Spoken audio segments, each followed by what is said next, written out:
Hello friends, मैं स्वागत करता हूं प्रगति क्लासेज पर, जहां हम लोग भारतीय राज्य व्यवस्था इंडियन पॉलिटी का सेशन जो है कवर कर रहे हैं। इसके अंतर्गत हम लोग जो है आज सुप्रीम कोर्ट का पार्ट 2 यानी जो है उच्चतम न्यायालय सर्वोच्च न्यायालय का जो है पार्ट 2 पढ़ने वाले हैं। क्यों? क्योंकि जो हम लोग पार्ट 1 जो है इसके पहले वाले सेशन में पार्ट 1 कवर कर चुके हैं। आज हम लोग जो है पार्ट 2 कवर करेंगे इसका। क्योंकि जो है देखिएगा, इसमें पार्ट 2 क्यों कवर करना पड़ रहा है, क्योंकि बहुत महत्वपूर्ण क्वेश्चन यहाँ से बने हुए हैं और ये थोड़ा सा लंबा टॉपिक आपका था, तो इसीलिए इसमें जो है 2 सेशन आपका होगा, तभी जो है आप लोग को जो है ज़्यादा सही आपका हो पाएगा। तो हम लोग एमसीक्यू फॉर्म में जो है पूरा डिस्कशन करने वाले हैं और जितना क्वेश्चन आपका पूछा गया है या पूछा जा सकता है दोस्तों, ये हम यहाँ पूरा जो है कवर करेंगे। तो हम लोग जो है 25 क्वेश्चन कर चुके हैं, आज हम लोग 26 क्वेश्चन जो है यहाँ से करना शुरू करेंगे। तो सेशन काफ़ी इंपॉर्टेंट होने वाला है और इंटरेस्टिंग होने वाला है दोस्तों। लास्ट तक देखेंगे, जरूर आपको मजा आएगा। तो क्या शुरुआत करें हम लोग जो है आज के सेशन का? तो पहला क्वेश्चन के साथ चलिए शुरुआत करते हैं।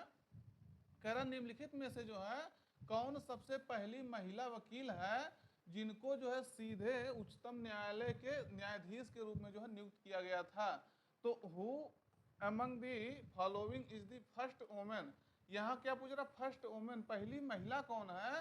वो भी महिला लायर कौन है? First women lawyer to be directly appointed as a जज ऑफ द सुप्रीम कोर्ट। मतलब इसका ये है कि कौन सी इसमें से एक महिला है जिनको डायरेक्टली जो है सुप्रीम कोर्ट का जज नियुक्त कर दिया गया था, वो किसी हाई कोर्ट में जज नहीं थी। इसका मतलब ये है आपका। तो विकल्प में है आपके सामने वृंदा गोरोवर, मेनका गुरुस्वामी, मीनाक्षी अरोड़ा, इंदु मल्होत्रा। तो दोस्तों कौन है जो है जिसको डायरेक्टली सुप्रीम कोर्ट का जज नियुक्त किया गया है? तो इंदु मल्होत्रा जी हैं, जिनको जो है अप्रैल 2018 में जो है इनको सुप्रीम कोर्ट का डायरेक्टली जो है क्या किया गया था? जज नियुक्त कर दिया गया था। तो बहुत महत्वपूर्ण बात है, आपको ध्यान रखना है। क्यों? क्योंकि जो है किसी महिला को जो है डायरेक्ट है, अभी रिसेंट, अभी ज़्यादा दिन नहीं है, 2018 बहुत पुरानी बात नहीं है। तो ये आपसे पूछा जा चुका और पूछा जा सकता है आने वाले समय में। तो इसको इसलिए ध्यान रखना है दोस्तों। अगला क्वेश्चन हम लोग देखते हैं इससे संबंधित। अगला क्वेश्चन है परामर्शदायी अधिकार, यानी परामर्शदायी अधिकार क्षेत्र के अंतर्गत जो है उच्चतम न्यायालय किसी विधि के प्रश्न या जनता के जो है लिए विशेष महत्व के तथ्य पर जो है परामर्श देता है, जो उसे भेजा जाता है या भेजा जाए। तो अंडर द एडवाइजरी जूरिसडिक्शंस, मतलब जो सुप्रीम कोर्ट का एडवाइजरी जूरिसडिक्शंस है, the supreme court gives advice on any questions of law or fact of special importance to the public which are referred to it। मतलब जो है ये बताना है आपको, जो परामर्शदायी अधिकार है इसको जो है उच्चतम न्यायालय द्वारा किसके सलाह पर जो है एडवाइस दिया जाता है? तो किसके सलाह पर दिया जाता है? संघीय, ये देखिएगा यहाँ संघीय विधि मंत्री है, यहाँ लॉ मिनिस्टर है, यूनियन लॉ मिनिस्टर है, या किसी उच्च न्यायालय द्वारा जब पूछा जाता है, या प्रधानमंत्री द्वारा या राष्ट्रपति द्वारा। तो इसको दोस्तों बताना है, ये जो परामर्शदायी अधिकार है ये कब जो है सुप्रीम कोर्ट प्रयोग करता है? तो सही उत्तर आपका रहेगा जब राष्ट्रपति द्वारा जो है इनसे सलाह मांगा जाता है। आर्टिकल 143 किसके तहत जो है दोस्तों? आर्टिकल 143 के तहत जो है, आर्टिकल 143 के तहत जब राष्ट्रपति किसी पब्लिक इंपॉर्टेंट के मुद्दे पर सुप्रीम कोर्ट से सलाह मांगता है, सुप्रीम कोर्ट से परामर्श मांगता है, एडवाइस मांगता है, तो सुप्रीम कोर्ट जो है उनको सलाह देना उनकी कंपलसरी है। अगर मान लीजिए सुप्रीम कोर्ट सलाह मांगा है तो उनको देना जो है उनका कंपलसरी है। और जो भारत का प्रेसिडेंट है, राष्ट्रपति है, वो उस सलाह को मानने के लिए बाध्य नहीं है। मतलब समझ गए ना बात? मतलब सुप्रीम कोर्ट से भारत के प्रेसिडेंट जो है वो क्या मांगते हैं? किसी ऐसे इंपॉर्टेंट विषय पर सलाह मांग सकते हैं, परामर्श मांग सकते हैं कि सुप्रीम कोर्ट इसके बारे में क्या सोचता है, इस मुद्दे पर क्या होना चाहिए। तो सुप्रीम कोर्ट को वो भेजते हैं राष्ट्रपति इसको क्या परामर्श लेने के लिए, और उनको सुप्रीम कोर्ट उनको परामर्श देता है। और जब वो परामर्श देता है तो राष्ट्रपति को ये कंपलसरी नहीं है कि वो परामर्श जो दिया है उसको मानना अनिवार्य है। यानी वो सुप्रीम कोर्ट तो परामर्श देगा, लेकिन राष्ट्रपति माने या ना माने राष्ट्रपति के इच्छा पर निर्भर करता है। अभी कुछ ही दिन पहले, शायद 2 महीना हुआ होगा, 2 महीना हुआ भी नहीं होगा, 1 महीना कुछ दिन हुआ होगा, तो अभी सुप्रीम कोर्ट के जो है प्रेसिडेंट जो है सुप्रीम कोर्ट से 14 जो है क्वेश्चन पूछी हैं, 14 इंपॉर्टेंट जो मुद्दे थे उनसे संबंधित जो है सुप्रीम कोर्ट से सलाह मांगी थी। तो सुप्रीम कोर्ट ने जो है सलाह धीरे धीरे दिया है वो प्रेसिडेंट को। तो याद रखना, आप जानते होंगे तमिलनाडु का जो मुद्दा था उस पर मुद्दा गरमाया था, तो उससे जो है संबंधित मुद्दे पे प्रेसिडेंट ने सलाह मांगा था सुप्रीम कोर्ट से। अगला है, जब भारतीय न्यायिक पद्धति में जो है लोकहित मुकदमा यानी पब्लिक इंटरेस्ट लिटिगेशंस, लोकहित मुकदमा मतलब होता है PIL, इसको लाया गया तब भारत के मुख्य न्यायाधीश जो है कौन थे। यानी जब PIL कह लीजिए सुप्रीम कोर्ट के अंतर्गत जो लाया गया ये याचिका जो है ये लोकहित मुकदमा दायर करने के लिए जब लाया गया PIL पब्लिक इंटरेस्ट लिटिगेशन, तो उस समय जो है CGI chief justice of India कौन थे। तो दोस्तों इसमें से कौन था, M हिदायतुल्ला थे या AM अहमदी थे या AS आनंद थे या PN भगवती थे। तो कौन दोस्तों उस समय जो है सुप्रीम कोर्ट के CGI थे, चीफ जस्टिस ऑफ इंडिया थे। तो PN भगवती जी जो है इसके क्या थे, उस समय CGI थे, चीफ जस्टिस ऑफ इंडिया थे। इन्हीं के समय में जो है पब्लिक इंटरेस्ट लिटिगेशन लाया गया था। इसका मतलब ये है कि ये पब्लिक से जुड़ा हुआ कोई भी मुद्दा हो तो उससे मान लीजिए आप उस मुद्दे से प्रभावित हैं, लेकिन आपके जगह पर कोई दूसरा उसमें जो है PIL दाखिल करके क्या होगा उससे संबंधित न्याय जो है प्राप्त करवा सकता है, या जो है जो पब्लिक से संबंधित मुद्दे होते हैं उस पर जो है वो PIL दाखिल कर सकता है सुप्रीम कोर्ट में। तो ये 1980 के दशक में आया है, इसको ध्यान रखना। उस समय जो है PN भगवती जो है सुप्रीम कोर्ट के क्या थे, CGI थे।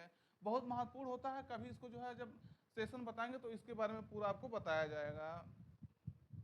अगला है, सर्वोच्च न्यायालय के न्यायाधीश जो है भारत के राष्ट्रपति द्वारा हटाए जा सकते हैं।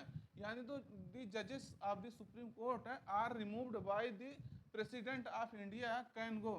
तो मतलब जो है ये कैसे राष्ट्रपति द्वारा हटाए जा सकते हैं, कैसे हटाए जा सकते हैं, तो ये आपको बताना है। CBI की जांच द्वारा हटाए जा सकते हैं। हटाएगा कौन, राष्ट्रपति ही हटाएगा, लेकिन कैसे हटाएगा ये आपको बताना है, प्रेसिडेंट ही हटाएगा। CGI की जो है जांच द्वारा हटाए जाएंगे, या भारत की बार काउंसिल की रिपोर्ट पर हटाए जाएंगे, या संसद में महाभियोग प्रस्ताव जो है पारित करते होने पर जो है इनको हटाया जाएगा। तो ये कब हटाया जाएगा इनको दोस्तों, तो सही उत्तर आपका रहेगा संसद में महाभियोग पास करके इनको जो है हटाया जाता है। किनको, इम्पीचमेंट। जैसे इम्पीचमेंट का डायरेक्ट इनका जो है वर्णन नहीं किया गया है सुप्रीम कोर्ट में, लेकिन सुप्रीम कोर्ट के जो है न्यायाधीश को हटाने के लिए हमारे संविधान में, लेकिन इम्पीच करके ही इनको हटाया जाता है, ऐसा जो है कहने में हमेशा यही कहा जाता है। और वो भी कहाँ लाया जाएगा, जो आपके पार्लियामेंट में लाया जाएगा, संसद में लाया गया। इसमें क्या होगा, संसद में जब ये लाया जाएगा, अगर लोकसभा में लाया गया तो 100 जजों की जो है 100 जो है सांसदों की सहमति होना होगा। अगर राज्यसभा में लाया जाएगा तो 50 सांसदों की, और उसके बाद से सहमति होने के बाद से यहाँ जिस सदन में लाया जाएगा, चाहे लोकसभा में चाहे राज्यसभा में, उसके जो समस्त सदस्य होंगे, बहुमत करने वाले वोट करने वाले सदस्य होंगे, उसके विशेष बहुमत से उस सदन में पारित होना होगा, विशेष बहुमत से। अब इसका मतलब क्या हो गया, स्पेशल मेजॉरिटी से पारित होना होगा।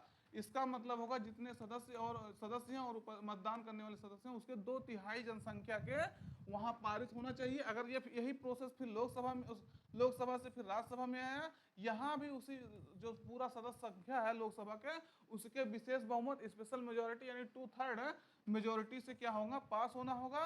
और वो पास हो जाएगा तो राष्ट्रपति के पास जाएगा, राष्ट्रपति उसको जो है मंजूर कर देगा, तब वो हट जाएगा। कौन, जज हट जाएगा, याद रखना है।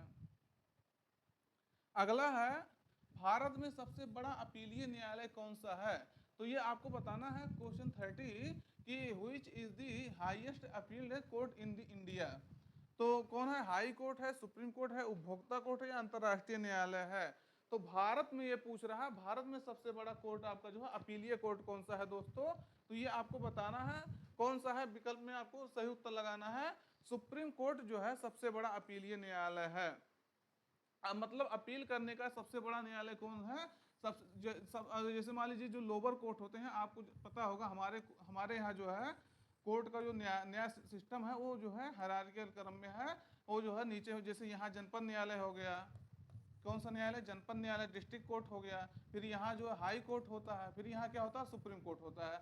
तो ये जो है हायरार्की एक बना रहता है, पदक्रम जो है बना रहता है। तो मान लीजिए इनको जो है, जैसे मान लीजिए आपका कोर्ट, आपका मुकदमा जनपद न्यायालय या डिस्ट्रिक्ट कोर्ट में चला, आप उससे संतुष्ट नहीं है तो हाई कोर्ट में उसको अपील करेंगे। हाई कोर्ट के जो है फैसले से आप संतुष्ट नहीं है तो सुप्रीम कोर्ट में अपील करते हैं। तो यानी ये कह रहा है जो अपीलीय न्यायालय है ये सबसे बड़ा कौन सा है, तो सुप्रीम कोर्ट का जो है सबसे बड़ा अपीलीय न्यायालय है। इसके बाद आप कहीं और नहीं जा सकते हैं, मतलब अपील करने का लास्ट ये जो है आपका न्यायालय है। तो इसको ध्यान रखना है। अगर मान लीजिए वहां भी आप संतुष्ट नहीं होते हैं सुप्रीम कोर्ट में, तो उसको रिव्यू पिटीशन डाला जाता है, पुनर्याचिका डाला जाता है कि इस पर पुनः सुनवाई करिए। मान लीजिए 3 जजों की पीठ ने जो सुनवाई किया, तो आप कह सकते हैं कि इसको 5 जजों की पीठ जो है सुनना चाहिए। तो ये होता है मतलब हायरार्की क्रम आपका आपके सुप्रीम कोर्ट का, आपके जो है न्यायालय सिस्टम का। अगला है भारत के सुप्रीम कोर्ट को जो है, यानी to the supreme court of India, इसको ये जो है 31 क्वेश्चन है। केवल प्रारंभिक क्षेत्राधिकार है, केवल अपीलीय क्षेत्राधिकार है, यानी अपलेट ज्यूरिडिक्शन है या ओरिजिनल ज्यूरिडिक्शन है, या प्रारंभिक और अपीलीय दोनों है, यानी ओरिजिनल्स एंड अपलेट ज्यूरिडिक्शन दोनों इसको अधिकार दिया गया है, या प्रारंभिक यानी जो प्राइमरी ओरिजिनल्स, या अपीलीय अपलेट और परामर्शदायी क्षेत्राधिकार तीनों है। यानी आपको ये बताना है इसमें से सुप्रीम कोर्ट जो हमारा है, भारत का सुप्रीम कोर्ट है, इसको कौन कौन से जो है अधिकार दिए गए हैं। तो दोस्तों ये बताना है आपको कौन कौन से अधिकार दिए गए हैं। सही उत्तर आपका रहेगा तीनों, प्रारंभिक, अपीलीय और परामर्शदायी क्षेत्राधिकार जो है तीनों दिया गया है। Originals, appellates and advisory jurisdictions. अब इसका मतलब क्या हो गया, इसका मतलब हो गया ओरिजिनल अधिकार इसके पास कोई है जिसको कहते हैं प्रारंभिक क्षेत्राधिकार, यानी जो है कोई ऐसा मुद्दा आएगा जो कोई और सुन नहीं पाएगा। जैसे मान लीजिए केंद्र और राज्य के बीच में विवाद हो गया, तो कौन सुनवाई कर सकता है, तो केंद्र और राज्य के बीच में अगर विवाद हो गया तो ओनली सुप्रीम कोर्ट ही जो है इसमें हस्तक्षेप कर सकता है, और कोई भी कोर्ट जो है उससे नीचे का कोई हस्तक्षेप नहीं कर सकता है। तो इसका क्या हो गया, वो प्रारंभिक जो है क्षेत्राधिकार हो गया। अपीलीय अभी आपको बता दिए, और ये भी प्रारंभिक वाला आप जानिएगा आर्टिकल 131 में जो है इसका जिक्र किया गया है, और अपीलीय का 132 में जो है जिक्र किया गया है। और परामर्शदायी क्या होता है, सुप्रीम कोर्ट से जो है राष्ट्रपति हमारे जो प्रेसिडेंट होते हैं वो क्या करते हैं, परामर्श लेते हैं। तो वो परामर्शदायी क्षेत्राधिकार होता है आर्टिकल 143 के तहत होता है, ये पहले ही हम आपको बता दिए। तो इसको भी मतलब ये तीनों अधिकार हमारे सुप्रीम कोर्ट को जो है दिया गया है, तो ये आपको ध्यान रखना है। अगला है दोस्तों, भारत में जो है किस संवैधानिक पद पर जो है कोई महिला नहीं रही है। तो ये बताना है which constitutional post in India has never been held by a women. तो कौन सी ऐसी जो है पोस्ट है भारत में चारों में से जिस पे अभी तक कोई भी महिला जो है, कोई भी वुमेन जो है अभी तक इसको होल्ड नहीं की है इस पद को। तो सुप्रीम कोर्ट के मुख्य न्यायाधीश का पद हो गया, या प्राइम मिनिस्टर का पोस्ट हो गया, या मुख्य चुनाव आयुक्त हो गया, चीफ इलेक्शन कमिश्नर हो गया, या स्पीकर ऑफ द लोकसभा हो गया। तो कौन सा ऐसा पोस्ट है इसमें चारों में से जिसपे अभी तक कोई भी महिला जो है इस पद को होल्ड नहीं की है। तो दोस्तों चारों में से बताना है कौन सा इसमें जो है आपका पोस्ट है, फटाफट कमेंट करके बताइए कौन सा ऐसा पोस्ट है जिसपे कभी तक कोई महिला नहीं आई है।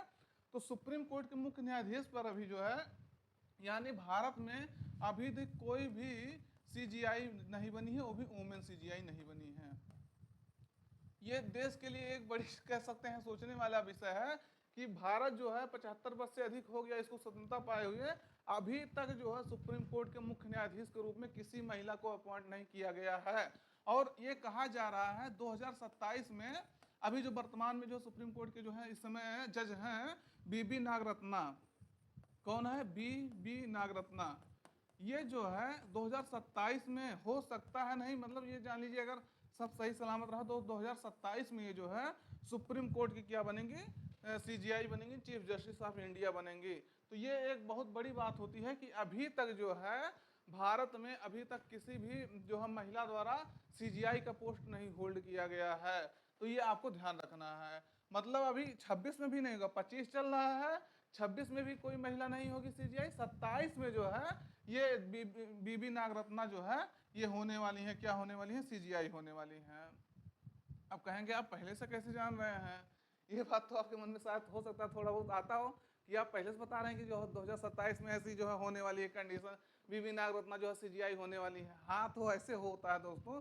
क्या होता है, सुप्रीम कोर्ट में जो है वरिष्ठतम क्रम में जो होते हैं वो सबसे जो सबसे वरिष्ठ होते हैं वही जो है सीजीआई बनते हैं। तो उसमें क्या है, अगर वरिष्ठता क्रम निकाल सकते हैं आप, पिछले जो है जो आपके नीचे जो जज होते हैं 8-10 लोगों का आप क्रम अगर निकालेंगे तो निकाल ले जाएंगे कि 10 लोग अगले अगले साल, अगले मतलब कुछ सालों में कौन सीजीआई बनेगा, कितने साल के लिए होगा।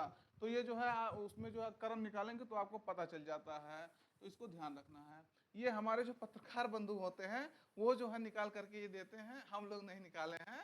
हालांकि ये सही है, इसमें कोई गलत नहीं है। 2027 में जो है बीबी नागरत्ना जो है हमारी क्या बनेंगी, सीजीआई बनेंगी, चीफ जस्टिस ऑफ इंडिया बनेंगी। इसमें डैश डैश डैश पूछ रहा है कि फैसले जो है भारत के बाकी सभी जो है न्यायालयों को मान्य होते हैं। The decisions of the of dash dash dash have to be owed by all others courts in India. मतलब जो है कौन सा ऐसा कोर्ट है जिसको नीचे के सभी न्यायालय जो है उसके डिसीजन को मानने के लिए जो है बाध्य है, सबको मानना ही पड़ता है। मगर अगर मान लीजिए सुप्रीम कोर्ट है, यहाँ तो आपका सही यही रहेगा, सुप्रीम कोर्ट है, सुप्रीम कोर्ट हो गया, इसको इस कोर्ट के फैसले को जो है नीचे के सभी कोर्ट मानने के लिए बाध्य हैं। तो इसमें से अंतर्राष्ट्रीय कोर्ट का हमारा कोई मैटर नहीं होता, क्योंकि अंतर्राष्ट्रीय कोर्ट हमारे ऊपर जो है रूल करता नहीं है। उच्च न्यायालय से बड़ा जो सुप्रीम कोर्ट है, तो सुप्रीम कोर्ट नहीं मानेगा, बल्कि सुप्रीम कोर्ट के फैसले को हाई कोर्ट मानना पड़ेगा। और राष्ट्रपति का फैसला भी ऐसा कोई नहीं है कि जिसको सभी कोर्ट मानते हों। तो सुप्रीम कोर्ट का ऐसा फैसला होता है जो नीचे के सभी अदालत क्या करते हैं, मानने के लिए बाध्य होते हैं। ये भी, इसके लिए भी स्पेशल आर्टिकल्स है आपको, आपके लिए। उसमें जो है कहा गया है कि सुप्रीम कोर्ट के जो सभी फैसले हैं वो नीचे वाले कोर्ट सभी मानने के लिए बाध्य होंगे। तो ध्यान रखना है। अगला है भारत के शीर्ष न्यायालय की जो है अधिकारिता के जो है अधीन निम्न में हो, एक मिनट क्वेश्चन देखिए थोड़ा सा। भारत के शीर्ष न्यायालय की अधिकारिता के अधीन जो है निम्न में से क्या नहीं आता है। तो निम्न में से क्या नहीं आता है ये बताना है। Which of the following does not come under the jurisdictions of the Supreme Court of India। तो क्या इसमें से नहीं आता है सुप्रीम कोर्ट के अंतर्गत जो है क्या नहीं आता है दोस्तों। आरंभिक अधिकारिता यानी ओरिजिनल ज्यूरिसडिक्शंस, अपलेट ज्यूरिसडिक्शंस, अपीली अधिकारिता, या कॉलेजिएट अधिकारिता यानी कॉलेजिएट ज्यूरिसडिक्शन, या एडवाइजरी ज्यूरिसडिक्शंस। ये चारों में से जो है भारत के सुप्रीम कोर्ट के अंतर्गत कौन नहीं आता है। तो दोस्तों सही उत्तर आपका रहेगा कॉलेजिएट ज्यूरिसडिक्शंस जो है। अभी आपको इसके बारे में हम बताए भी, ये कॉलेजिएट ज्यूरिसडिक्शंस इसके अंतर्गत नहीं आता है। बाकी तीनों आते हैं। आर्टिकल अभी जिक्र किया आपसे मैंने 131 131 के तहत, अपीली जो है 132 के तहत आर्टिकल्स है। और जो है एडवाइजरी अधिकारिता जो भारत का प्रेसिडेंट जो है सुप्रीम कोर्ट से पूछता है, आर्टिकल 132, सॉरी देखिएगा 143, प्रेसिडेंट का जो है सुप्रीम कोर्ट से परामर्श लेने का जो है अधिकार है किसके, आर्टिकल 143 के तहत। तो तीनों सही है आपका, यानी कॉलेजिएट्स जो अधिकार था सुप्रीम कोर्ट को नहीं मिला है। अगला क्वेश्चन है, निम्न इग्मों में से जो है, यानी जो है ये जो जोड़े हैं इसमें से, सॉरी ये जो है आपका पेयर्स हैं, कौन सा एक सही सुमेलित नहीं है। ये नहीं पूछ रहा, ये आपको बताना है। Which of the following pairs is not correctly matched। तो आर्टिकल 124 124 में क्या कहा गया, उच्चतम न्यायालय जो है अभिलेख न्यायालय होगा, कोर्ट ऑफ रिकॉर्ड होगा। फिर आर्टिकल 132 में कहा गया है, आर्टिकल 132 में कहा गया उच्चतम न्यायालय की अपीलीय अधिकारिता। फिर आर्टिकल 143 में कहा गया है उच्चतम न्यायालय की परामर्श शक्ति।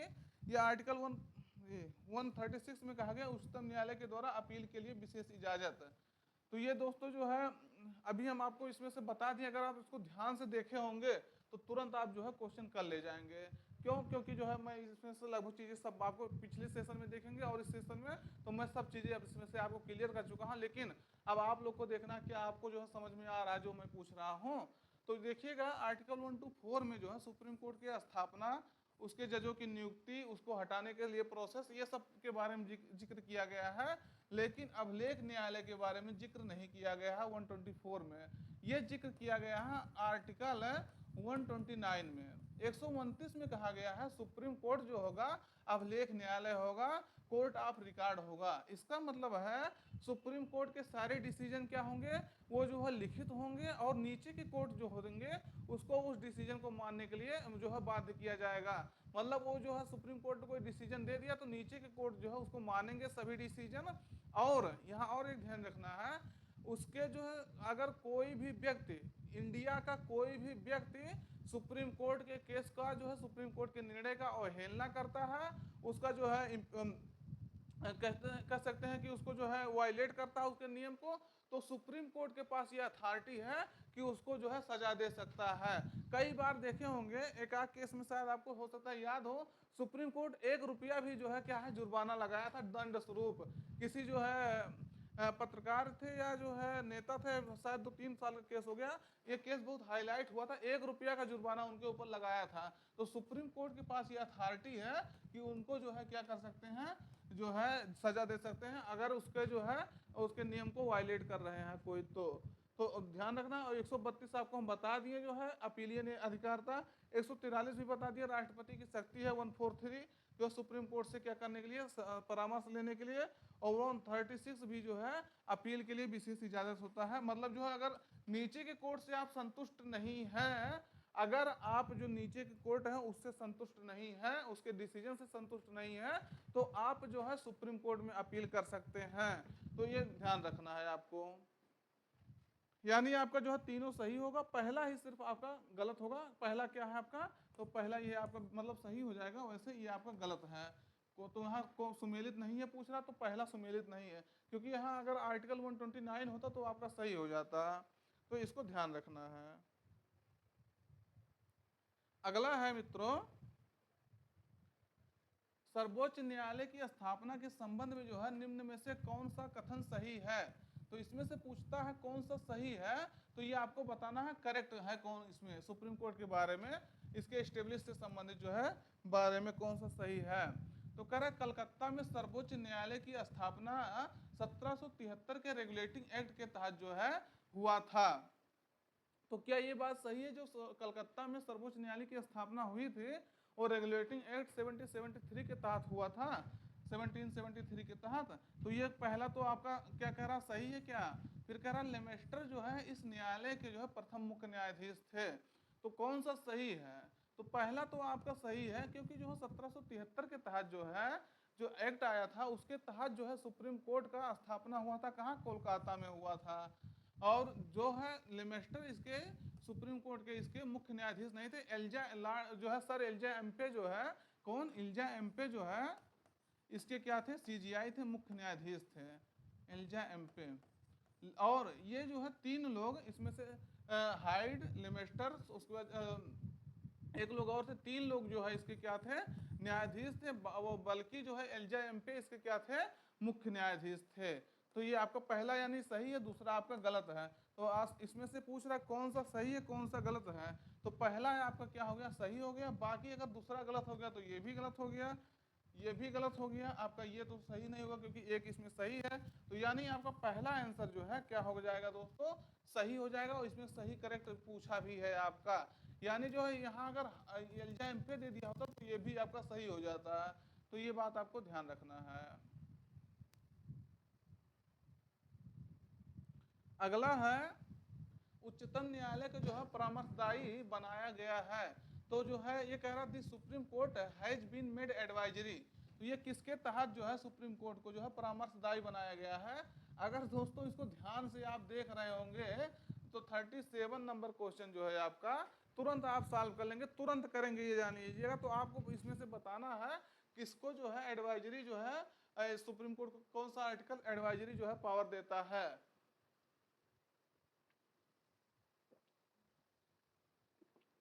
कौन सा है आप तुरंत बताइए, सोचिए ना, इस समय तो तुरंत आपको बताना चाहिए क्योंकि इतना बार बता दिए।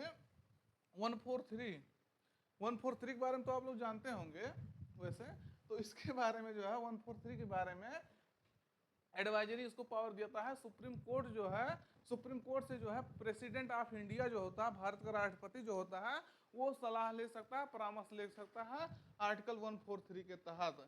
तो ये बात आपको हमको नहीं लग रहा कि अब भूलेगा। अगला है सर्वोच्च न्यायालय के अधिकार क्षेत्र में जो है वृद्धि करने का अधिकार जो है किसे प्राप्त है? तो who has the power to increase the jurisdictions of the supreme court. तो इसमें से कह रहा सर्वोच्च न्यायालय के अधिकार क्षेत्र में जो है वृद्धि कौन कर सकता है? जैसे मान लीजिए ये आपका क्या है, भारत है, पूरा भारत है ये। अब भारत है, मान लीजिए भारत ने यहाँ कोई, मान लीजिए लक्षद्वीप है, सॉरी लक्षद्वीप नहीं कहेंगे, यहाँ आपका क्या है, श्रीलंका है।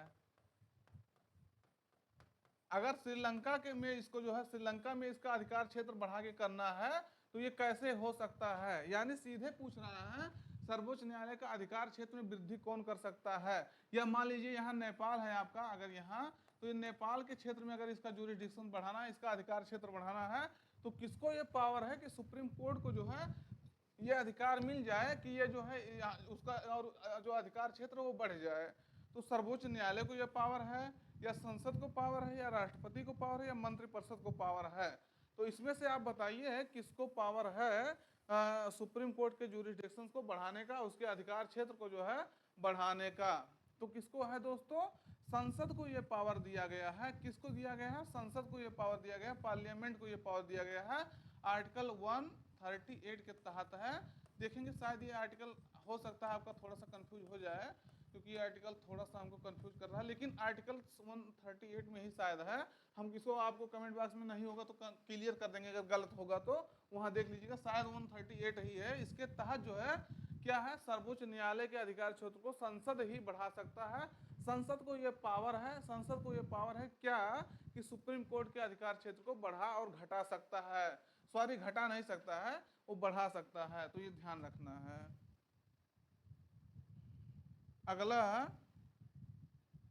सर्वोच्च न्यायालय में जो है तदर्थ न्यायाधीश यानी एडहॉक जज कहते हैं इसको। एडहॉक जज के बारे में शायद मैं आपको कल जो है इसके बारे में मैं क्या किया था, चर्चा किया था कल वाले सेशन में। तो एडहॉक जज के बारे में जो है इस पूछ रहा है कि सर्वोच्च न्यायालय में सुप्रीम कोर्ट में एडहॉक जज की नियुक्ति अपॉइंट जो है किस देश की न्याय प्रणाली से प्रेरित है? तो दोस्तों ये किस देश की न्याय प्रणाली से प्रेरित है ये बताना है एडहॉक जज। और एडहॉक जज को कैसे नियुक्त होता है? तो कल मैं आपको इसको बहुत अच्छे से बताया था कि जब कोरम होता है, कोरम मतलब जजों की बैठने की जो है व्यवस्था की जाती है, वो भी आपसे ये भी बताते हैं जो जज हमारे होते हैं जो सुनवाई करते हैं उनकी जो खंडपीठ बैठती है, बेंच बैठती है, वो जो है विषम संख्या में होती है, 3, 5, 7, 9 ऐसे करके वो बैठते हैं। क्यों बैठता है? क्योंकि डिसीजन जो है अगर मान लीजिए 4 जज हैं, हो सकता है इसमें बराबर बराबर हो जाए, 2 पक्ष में रहे 2 विपक्ष में रहे, तो निर्णय जो है हो ही नहीं पाएगा। तो इसमें इसीलिए जरूरी होता है, क्या जरूरी होता है, विषम जो है जजों को इसमें बेंच बनाया जाए। जैसे मान लीजिए कोई मान लीजिए 3-5 से डिसीजन आ गया, 3 उसके विपक्ष में हो, 2 पक्ष में हो, तो ऐसे क्या होगा, जो विपक्ष में हो पास हो गया, यानी 3 लोग जिसके पक्ष में हैं वो चीजें लागू हो जाएंगी। तो इसीलिए जो है विषम जजों की बेंच बनाई जाती है। अगर मान लीजिए कोरम जो होता है वो पूरा नहीं है, कोई ऐसा केस आ गया है, जैसे सुप्रीम कोर्ट में कई सारे केस होते हैं, तो क्या होता है, इस कोरम को पूरा करने के लिए जो है हाई कोर्ट से जो है किसी जज को जो है राष्ट्रपति की सलाह पर जो है एडहॉक जज जो है तदर्थ न्यायाधीश बनाया जा सकता है, और वो भी जो है हाई कोर्ट से लिया जाता है। और हाई कोर्ट के जो मुख्य न्यायाधीश होते हैं जिससे लिया जा रहा उसके जो है सलाह पर और प्रेसिडेंट के सलाह पर जो है परामर्श पर ये किया जाता है। तो ये जो है आपको बताना है, ये जो प्रणाली है एडहॉक जज की लेने की, ये कहाँ से प्रेरित है? ऑस्ट्रेलिया, कनाडा, यूएसए, फ्रांस है। तो दोस्त मेरे कहाँ से ये प्रेरित है? सही उत्तर आपका रहेंगे फ्रांस के जो है न्यायपालिका से जो है प्रेरित है। एडहॉक जज को जो है एडहॉक जज को आर्टिकल 127 के तहत जो है ये हमारे सुप्रीम कोर्ट में जिक्र किया गया है एडहॉक जज के बारे में, और ये जो है फ्रांस की न्यायपालिका से लिया गया है एडहॉक जज का जो है संकल्पना। अगला है भारत के सर्वोच्च न्यायालय में जो है न्यायाधीशों की वर्तमान स्वीकृत संख्या है। दोस्त ये बताना है, देखिएगा गर्मी थोड़ा सा ज़्यादा है तो इसकी वजह से थोड़ा सा लग रहा होगा आपको थोड़ा सा प्रॉब्लम। तो भारत के सर्वोच्च न्यायालय में जो है न्यायाधीशों की वर्तमान स्वीकृत संख्या कितनी है? यानी the present sanctioned strength of the जजेज in the supreme court of India is. तो 29, 31, 34, 36। तो दोस्त ये आपको बताना है जो वर्तमान में सुप्रीम कोर्ट है, सुप्रीम कोर्ट में जो है जजों की संख्या कितनी है स्वीकृत की गई है, इनका जो स्ट्रेंथ है ये कितना है। तो अभी वर्तमान में जो है हमारे सुप्रीम कोर्ट में 34 जज हैं। कितने हैं? 33 + 1 आपका चीफ जस्टिस ऑफ इंडिया हो गया, CJI हो गया, और 33 आपके क्या हो गए? जजेज हो गए।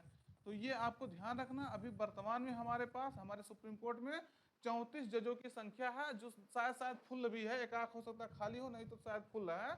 और ये जजों की संख्या आपके 8 से शुरुआत हुई है। पहले हमारे सुप्रीम कोर्ट में 8 जज थे, उसके बाद 12 हुए, उसके बाद 14 हुए, उसके बाद ऐसे ऐसे बढ़ता गया। अभी 2008 तक हमारे पास कितने थे?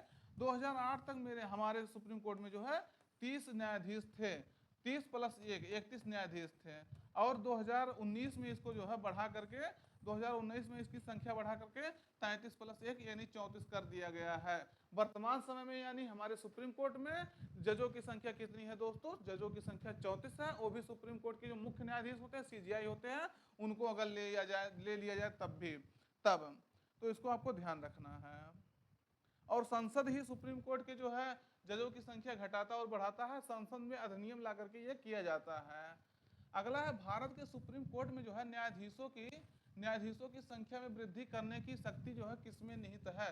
तो ये अभी हम आपको शायद बता दिए। तो संसद को ये पावर जो है दिया गया है, पार्लियामेंट को ये पावर दिया गया है कि वो सुप्रीम कोर्ट में जो है जजों की संख्या को बढ़ा सकते हैं। और देखिएगा इसके अभी 2019 में एक एक्ट आया था, उसी के तहत जो हमारे सुप्रीम कोर्ट में जजों की संख्या 31 मतलब 30 + 1 से बढ़ा करके कितना किया गया था?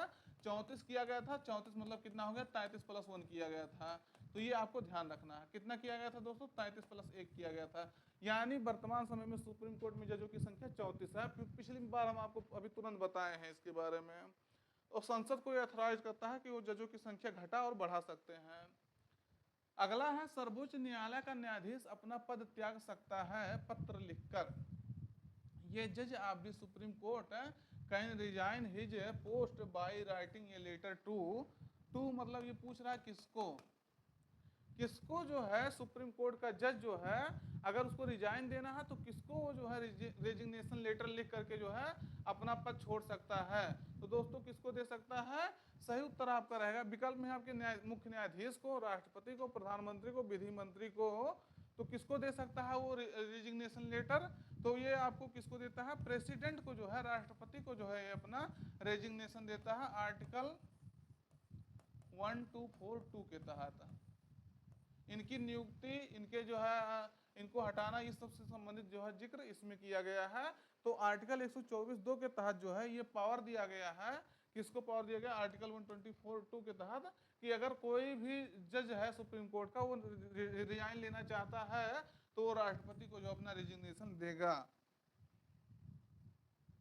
अगला है भारत के सर्वोच्च न्यायालय के कार्यवाहक मुख्य न्यायाधीश की नियुक्ति करता है।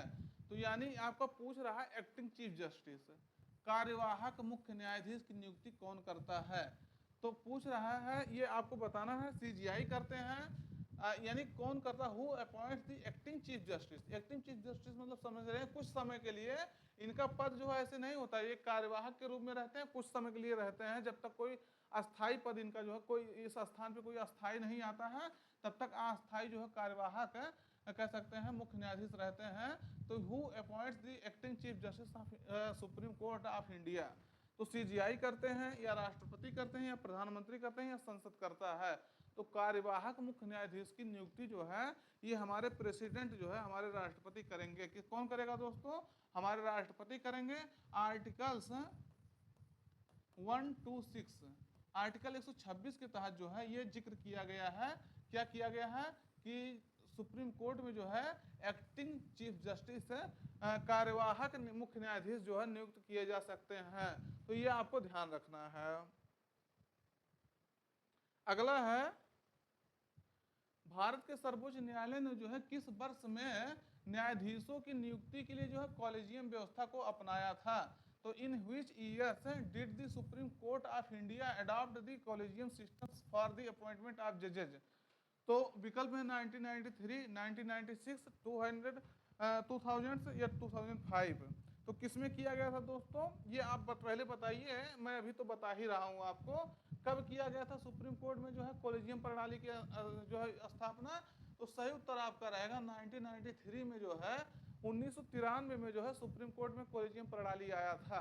अब इसका मतलब क्या होता है? इसका मतलब होता है, थोड़ा सा जान लीजिए, क्योंकि हमेशा अगर आप न्यूज पढ़ेंगे तो हमेशा ये चीज आपको चर्चा में रहता है। सुप्रीम कोर्ट में जो होता है, एक जो है सीजीआई होता है, और अभी हम आपको बताएं 34 आपके कितने कितने होते हैं, 34 टोटल जज होते हैं। इसमें से क्या होगा, 34 में से आपका 34 में से एक सीजीआई होगा, और जो है 33 जो है आपके 33 जो है वो क्या होंगे, जजेज होंगे।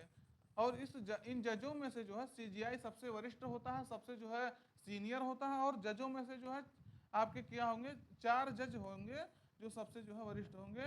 अभी वर्तमान समय में अगर कोलेजियम प्रणाली को देखा जाए, कोलेजियम को देखा जाए, तो एक जो है सीजीआई होता है इसमें, और 4 जो है आपके जो वरिष्ठ सबसे सीनियर जज होते हैं वो इसमें जो है शामिल होते हैं। और इसी प्रणाली के द्वारा क्या होता है, जजों का अपॉइंटमेंट होता है, जजों का जो है कहीं ट्रांसफर करना है, जजों को कोई जो है चीजें कहने का मतलब उनसे संबंधित जो है यही डिसीजन लेता है।